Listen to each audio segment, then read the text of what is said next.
ప్రభువునందు ప్రియమైన పెనుయల్ పరిశుద్ధ సమాజానికిని విశ్వాసులకును పెనుయల్ పరిచర్య అభిమానులకును ప్రభువైన యేసుక్రీస్తు వారి నామంలో శుభములు తెలియజేయుచున్నాం. ప్రభు మనకు అనుగ్రహించిన తన యొక్క దివ్య మహాకృపను బట్టి గత ఈ ప్రత్యేకమైన బైబిల్ వాస్తవిక సత్యాలు అనబడిన ఈ పరిచర్యలో ప్రభువైన యేసుక్రీస్తు వారు రాకడ సమయాన ఆయన తెలియజేస్తూ వచ్చిన సూచనలను మనం జ్ఞాపకం చేసుకుంటున్నాం. ఆ విధంగానే ఈ దినం కూడా మరి ఒక సూచనను మనం ధ్యానం చేద్దాం. ఆ కారణాన ఈ పరిచర్యను మనం ప్రార్థనతో ప్రారంభించుకుందాం. ప్రేమల తండ్రి, పరిశుద్ధ దేవా, హృదయమారా మీకు కృతజ్ఞతలు, స్తుతులు, వందనములు, స్తోత్రాలు చెల్లించుకుంటున్నాం. ప్రేమించి మాకిచ్చిన ఈ గొప్ప ధన్యత, కృపా భాగ్యము కొరకై స్తోత్రములు. గత మా ఈ పరిచర్యలో మీరు మాకు సహాయపడిన మీ ప్రేమను బట్టి తండ్రి స్తుతిస్తున్నాం. తిరిగి ప్రభా ఈ దినపు పరిచర్య అంతట్లో కూడా మీ సన్నిధి మాతో కూడా ఉంచి గొప్ప దేవుడిగా రుజువు చేసుకోనండి. ఈ వాస్తవిక సత్యాలను సంఘంగా, సమాజముగా, పరిశుద్ధులుగా ప్రభా ప్రతి ఒక్కరూ గ్రాహ్యత కలిగి ఆ ప్రకారముగా సిద్ధపరచబడగలుగులాగున అత్యధికమైన మీ కృపనిచ్చి మీ ఘనమైన నామానికి మహిమ తెచ్చుకొనమని మహిమ, ఘనత, స్తుతి, ప్రభావములు మీకే అర్పిస్తూ యేసు క్రీస్తు మా రక్షకుని నామంలో స్తుతించి ప్రార్థిస్తున్నాము మా తండ్రి, ఆమేన్. మన బైబిల్ చూపిస్తూ బైబిల్ పల్లవి పాడుకుందాం. పఠింప శ్రేష్ఠ గ్రంథము బైబిల్, పఠింప శ్రేష్ఠ గ్రంథము బైబిల్, అనుదినము పఠించిన ప్రేమతోడ నడుపును ఓ పఠింప శ్రేష్ఠ గ్రంథము బైబిల్. మన వాక్య ధ్యానము నిమిత్తమై లూకా సువార్త 17వ అధ్యాయము, లూకా సువార్త 17వ అధ్యాయం 26వ వచనాన్ని చదువుకుందాం. నోవాహు దినములలో జరిగినట్టు మనుష్య కుమారుని దినములలో జరుగును. నోవాహు ఓడలోనికి వెళ్ళిన దినము వరకు జనులు తినుచు త్రాగుచు పెండ్లాడుచు పెండ్లికియబడుచు నుండిరి. అంతలో జలప్రళయము వచ్చి వారినందరినీ నాశనము చేసెను. ప్రభువైన యేసుక్రీస్తు వారు ఈ భూమి మీదకి ఆయన వస్తాను అని ప్రమాణం చేసినారు. మొదట ఆయన కన్యక గర్భాన ఒక సామాన్యమైన మానవునిగా ఈ లోకానికి ఆయన అరుదించినారు. మానవుల పాప పరిహారార్థమై, మానవులను పాపముల నుంచి విమోచించు నిమిత్తమై, సర్వ మానవాళికి పాపక్షమాపణ ప్రసాదించు నిమిత్తమై, ప్రతి ఒక్కరిని నిత్య రాజ్యానికి, స్వర్గానికి వారసులుగా చేయి నిమిత్తమై ఆ ప్రేమామయుడు మానవ రూపం ధరించి ఈ లోకానికి వచ్చి మనందరి నిమిత్తమై మన పాపములను తన మీద మోసుకొని మన స్థానములో ఆయన నిలబడి మన పాపములకు ప్రాయశ్చిత్తార్థముగా ఆయన ప్రాణము అనుగ్రహించిన వారుగా ఉంటున్నారు. ప్రాణము పెట్టి చనిపోయి సమాధి చేయబడి తిరిగి లేచినారు. ఆయన ఆ విధముగా తిరిగి లేచి మరలా తండ్రి సింహాసనము మీద ఆసీనుడగుటకు ఆయన వెళ్ళిపోయినారు. అయితే ప్రియులరా, ఆ ప్రభురక్షకుడు వెళుతూ శిష్యులకు చెప్పినారు, నేను మరలా వస్తాను అని. నేను మరలా వచ్చి ఎవరైతే నా కొరకు ఆయత్తపడి ఉంటారో, ఎవరైతే నా రక్తం ద్వారా కడగబడి పరిశుద్ధపరచబడి ఉంటారో వారిని నా తండ్రితో కూడా ఉంచుకుని నిమిత్తమై తీసుకొని పోవుటకు నేను మరలా తిరిగి వస్తాను అని ఆయన చెప్పినారు. అలాగా ఆయన చెప్పినప్పుడు అనేక సూచనలు ఆయన తెలియజేసినారు. అలాగా ఆయన తెలియజేసిన అనేక సూచనలలో మరొక సూచనను మనం ఇప్పుడు చదువుకుందాం. నోవాహు దినములలో జరిగినట్లు మనుష్య కుమారుని రాకడ దినములలో కూడా జరుగుతుంది అని చెప్పినారు.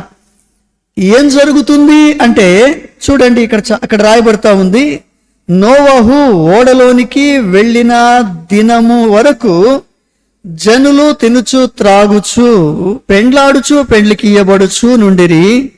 అంతలో జలప్రళయము వచ్చి వారిని నాశనము చేసెను అని రాయబడతా ఉంది. ఇక్కడ ప్రభువైన యేసుక్రీస్తు వారు చెప్పిన ఒక సూచన ఏంటంటే, నోవహు ఎప్పుడైతే ఓడలోనికి ప్రవేశించినారో, నోవహు ఓడలోనికి ప్రవేశించిన దినము వరకు జనులు తినుచు త్రాగుచు పెండ్లాడుచు పెండ్లికి ఇయ్యబడుచు నుండిరి. నోవహు ఓడలోనికి వెళ్ళిపోయిన తర్వాత ఓడ తలుపు వేయబడింది. ఆ తర్వాత జలప్రళయం వచ్చింది. ఆది కాండంలో గనుక మనం గమనించగలిగితే 6వ అధ్యాయం కానుంచి మానవులు భూమి మీద చెడిపోయి తమ మార్గములను చెడిపివేసుకునిరి అని చదువుతాం. ఆ సమయంలో నోవహు ఒక్కడే నీతిమంతుడిగా కనబడి ప్రభు నోవహుతో చెప్పినాడు, నీవు నీ కొరకు నీ కుటుంబం కొరకు ఓడను సిద్ధపరచుకో, నీవు నీ కుటుంబ సభ్యులు ఓడలోనికి ప్రవేశించండి, ఆ తరువాత నేను జలప్రళయాన్ని రప్పించి భూమి మీద ఉన్న సకల ప్రాణులను నేను నాశనము చేయబోతున్నాను అని చెప్పినారు. అదే విధముగా నోవహు మరి 3 అరలుగా ఒక చక్కని పెద్ద ఓడను సిద్ధపరచుకొని తనతో కూడా ప్రతి జంతువును 2 ఆయన లోపల పెట్టుకున్నాడు. తన కుటుంబ సభ్యులతో కూడా లోపల ప్రవేశించినప్పుడు జలప్రళయం అనేది ప్రారంభమై సర్వ ప్రాణులను అది ముంచివేసినట్లుగా మనం చూస్తాం. దానినే యేసు ప్రభువారు తన రాకడకు సూచనగా తెలియజేస్తా ఉన్నారు. అదేమనగా నోవహు ఓడలోనికి వెళ్ళిన దినము వరకు జనులు తినుచు త్రాగుచు పెండ్లాడుచు పెండ్లికి ఇయ్యబడుచు ఉండిరి. నోవహు లోపలికి వెళ్ళిపోయిన తర్వాత తలుపు వేయబడింది. అప్పుడు జలప్రళయం వచ్చింది. అదే మాదిరిగా నేను వచ్చేటప్పుడు కూడా జరుగుతుంది అని చెప్పినారు. అంటే యేసు ప్రభువారు వచ్చేటప్పుడు మరి జలప్రళయం వస్తుందని, జలప్రళయం వస్తే మళ్ళీ ఇంకొక నోవహు ఓడలోనికి వెళతాడు అనేది కాదు. ఇక్కడ నోవహు ఎవరికి సాదృశ్యంగా ఉన్నారో, అలాగే ఓడ ఎవరికి సాదృశ్యంగా ఉన్నదో మనం గమనించాలి.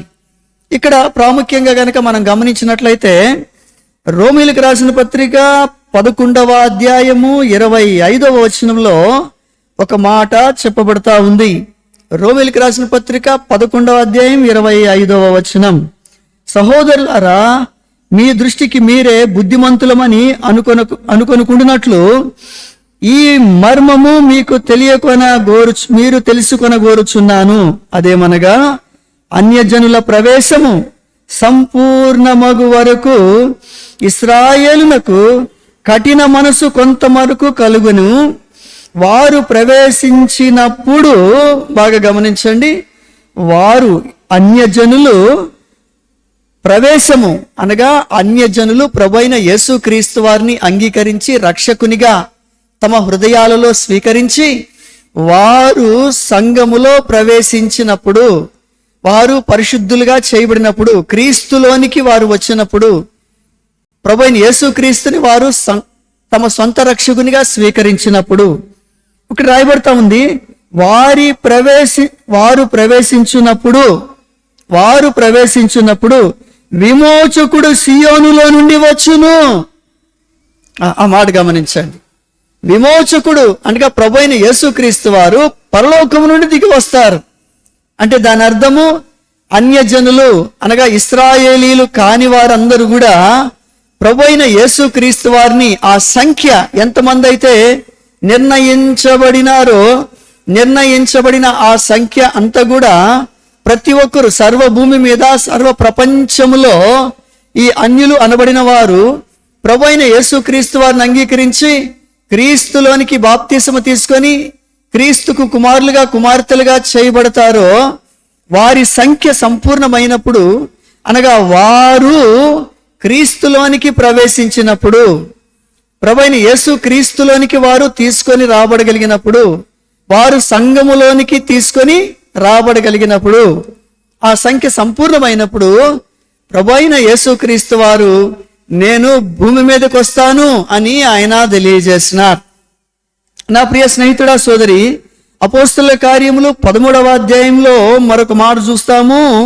అపోస్తుల కార్యములు 13వ అధ్యాయంలో మనం గనక గమనించినట్లయితే 46వ వచనం, అంత్యోకయకు పౌలు బర్నబాలు దేవుని వాక్యం చెప్పడానికి అంత్యోకయకు వచ్చినప్పుడు ఇశ్రాయేలులందరి మధ్య వారు దేవుని వాక్యాన్ని తెలియజేస్తా ఉన్నారు. ఆ సమయంలో గనక గమనించినట్లయితే దేవుని వాక్యము మొదట మీకు చెప్పుట ఆవశ్యకమే, అయినను మీరు దానిని త్రోసివేసి మిమ్మును మీరే నిత్య జీవమునకు అపాత్రులుగా ఎంచుకొనుచున్నారు గనుక ఇదిగో మేము అన్యజనుల యొద్దకు వెళ్ళుచున్నాము. ఏలయనగా నీవు బూదిగంతముల వరకు రక్షణార్థముగా ఉండునట్లు నీవు అన్యజనులకు వెలుగుగా ఉంచి ఉన్నానని ప్రభువు మాకు ఆజ్ఞాపించననిరి. అన్యజనులు ఆ మాట విని సంతోషించి దేవుని వాక్యమును మహిమపరిచిరి. మరియు నిత్య జీవములకు నిర్ణయించబడిన వారందరూ విశ్వసించిరి అనే మాట మనం చూస్తాం. అంత్యోకయలో పౌలు బర్నబాలు వాక్యం చెబుతా ఉన్నప్పుడు ఇశ్రాయేలీలు అంగీకరించలేదు. అప్పుడు వారు అన్నారు, మేము అన్యజనుల దగ్గరికి పోతాము, వాళ్ళకి మేము ప్రకటిస్తాము అని చెప్పినారు. అలాగ ఎప్పుడైతే వాళ్ళు చెప్పినారో వెంటనే అన్యజనులు చాలా సంతోషించినారు. వారు ప్రభువైన యేసుక్రీస్తును అంగీకరించినారు. నిత్య జీవమునకు నిర్ణయించబడిన వారు, ఆ దినమున నిర్ణయించబడిన వారంతా కూడా ప్రభువైన యేసుక్రీస్తు వారిని అంగీకరించినారు. ఆ మాదిరిగా ప్రతి దినం నిర్ణయించబడిన వారు ప్రభువైన యేసుక్రీస్తును అంగీకరిస్తూనే ఉంటారు, అంగీకరిస్తున్నారు. ఎప్పుడైతే ఈ సంఖ్య సంపూర్ణమవుతుందో, ఎప్పుడైతే ప్రభువైన యేసుక్రీస్తు వారు అన్యజనులకు ఇవ్వబడిన అవకాశము, అన్యజనులకు ఇవ్వబడిన సంఖ్య సంపూర్ణమవుతుందో, ప్రభువైన యేసుక్రీస్తులోనికి వాళ్ళందరూ కూడా వచ్చేస్తారో, అప్పుడు భూమి మీదకి ప్రభువైన యేసుక్రీస్తు వారు ఆయన అరుదించేవారుగా ఉంటారు. అంటే ఇక్కడ మనం గమనిస్తే నోవహు ఓడలోనికి వెళ్ళిపోయినప్పుడు జలప్రళయం వచ్చింది. అన్యజనులు ప్రభువైన యేసుక్రీస్తులోనికి వచ్చినప్పుడు ప్రభువైన యేసుక్రీస్తు వారి యొక్క రాకడ సంభవిస్తుంది. ప్రియులరా, ఆ జనసంఖ్య సంపూర్ణం కావటానికి అనేక మంది పరిశుద్ధులు, సేవకులు, సువార్థికులు మరి చాలా మారుమూలలకు వెళ్ళి దేవుని వాక్యాన్ని ప్రకటిస్తా ఉన్నారు. ఆ సంఖ్య ఈ రోజో రేపో ఎల్లుండో సంపూర్ణమైపోతుంది. అప్పుడు ప్రభువైన యేసుక్రీస్తు వారి భూమి మీదకి మానవునిగా ఆయన అరుదించేవానిగా ఉంటారు. నా ప్రియ స్నేహితుడా, సోదరి, ఆ ప్రభువైన యేసుక్రీస్తు వారి యొక్క రాకడను ఎదుర్కోవటానికి నీవు సిద్ధంగా ఉన్నావా? ఆ ప్రభువైన యేసుక్రీస్తు వారిని నీ రక్షకునిగా నీవు అంగీకరించినావా? నీవు కూడా ఈ సంఖ్యలో చేరిన మరి వ్యక్తిగా నీవు ఉండాలని ప్రభు నిన్ను కోరుకుంటున్నాడు. అందుకే ఆయన చేతులు చాచి ప్రయాసపడి పాపభారం మోసుకొనుచున్న వారులారా నా యొద్దకు రండి, నేను మీకు విశ్రాంతినిస్తానని ఆయన సెలవిస్తా ఉన్నారు. ఇదే మిక్కిలి అనుకూల సమయం, ఇదే గొప్ప రక్షణ దినం. ఈ దినమే ప్రభువైన యేసుక్రీస్తు వారిని నీ రక్షకునిగా స్వీకరించి ప్రభు చెప్పిన నోవాహు సూచనలోనికి నీవు కూడా రావాల్సినదిగా, నీవు కూడా ప్రభువైన యేసుక్రీస్తు వారిని అంగీకరించి ఆయన చెప్పిన ప్రవచనాన్ని సంపూర్ణం చేయవలసిందిగా ప్రభు పేరిట మీకు మనవి చేయుచున్నాము. ఆ విధముగా ఆయన సిలువలో సిద్ధపరిచిన ఆ గొప్ప రక్షణ ప్రభువైన యేసుక్రీస్తు వారు నీకును నీ కుటుంబానికి సమృద్ధిగా సంపూర్ణముగా అనుగ్రహించునుగాక. ఆ విధముగా ఆ ప్రభురక్షకుడే మీకు సహాయము చేయునుగాక. రండి, ప్రార్థన ఆశీర్వాదాలతో ఈ కూడికను మనం ముగించుకుందాం. ప్రేమల తండ్రి, పరిశుద్ధ దేవ, హృదయమార మీకు కృతజ్ఞతలు, స్తుతులు, వందనములు, స్తోత్రాలు చెల్లించుకుంటున్నాం. మీరు మమ్మల్ని ప్రేమించి మాకు అనుగ్రహించిన ఈ శ్రేష్టమైన ధన్యకరమైన సమయం కొరకై తండ్రి హృదయమారా మీకు వందనాలు. ప్రభువైన యేసుక్రీస్తు వారి యొక్క రాకడకు సంబంధించిన సూచనలు అనేకమైనవి బైబిల్లో మీరు తెలియజేసినారు. ప్రభా, అట్టి సూచనలలో లోతును గురించి మేము ధ్యానించాం. అలాగే ఈ దినం నోవాహు గురించి ధ్యానం చేసినాం.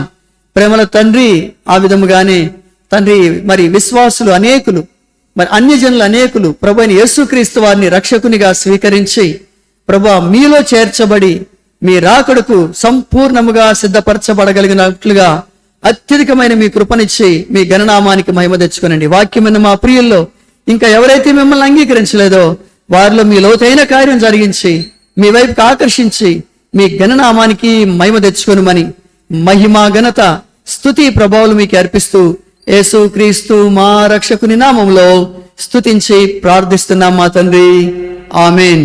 మన ప్రభు అయిన యేసు క్రీస్తు వారి యొక్క కృపయు, తండ్రి అయిన దేవుని మహిమయు, పరిశుద్ధాత్మ యొక్క అన్యోన్య సన్నిధి, కాపుదల, భద్రతా, క్షేమం ఇది మొదలుకొని ప్రభు రాకడ వరకు మీకును మీ కుటుంబాలకును సదా తోడై నడిపించునుగాక. ఆమేన్.